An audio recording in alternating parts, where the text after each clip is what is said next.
For a couple of reasons. And first, I think that open access is the future in publishing.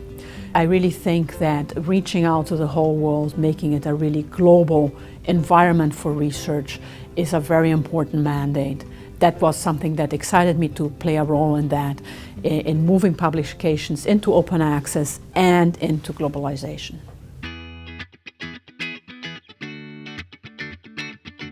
So the vision of the journal is to have a broad-based journal with connections to chemistry. It's really important. The research has to be new. It has to have a valid hypothesis on why we're doing this work.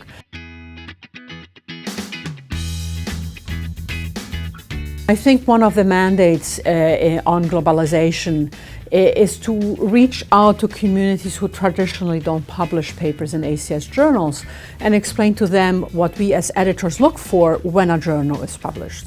Remember that the reader has actually not been in the lab and done the work. So you have to be clear of what the objectives are that you want to pass on to the reader and write your manuscript having the reader in mind. My main advice is have in mind the reader. What do you like to see when you are reading a paper? And that's how you write your papers.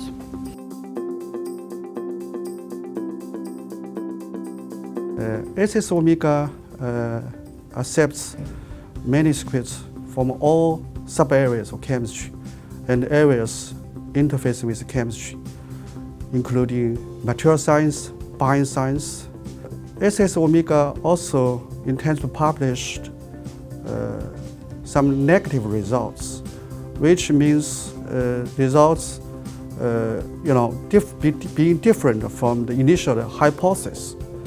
These so-called negative results may or very probably will inspire or stimulate new researchers. Many times these articles may not be acceptable because they're outside the main scope of the journal.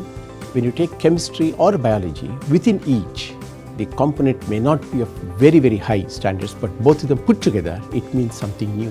A breakthrough happens because something else happened in another area. So this journal should connect such areas. As long as it is of sound quality, sound science coming up, we would like to consider that.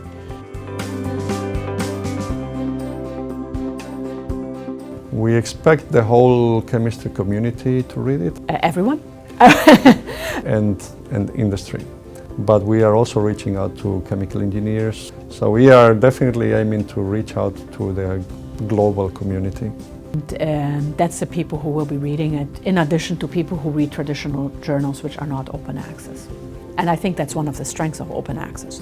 ACS Omega is going to be a great experience, not only for the editors, but also for authors. And I think when we have 5,000 manuscripts, 10,000 manuscripts published, and it should become the first journal of choice for readers as well as for authors in the multidisciplinary area related to chemistry.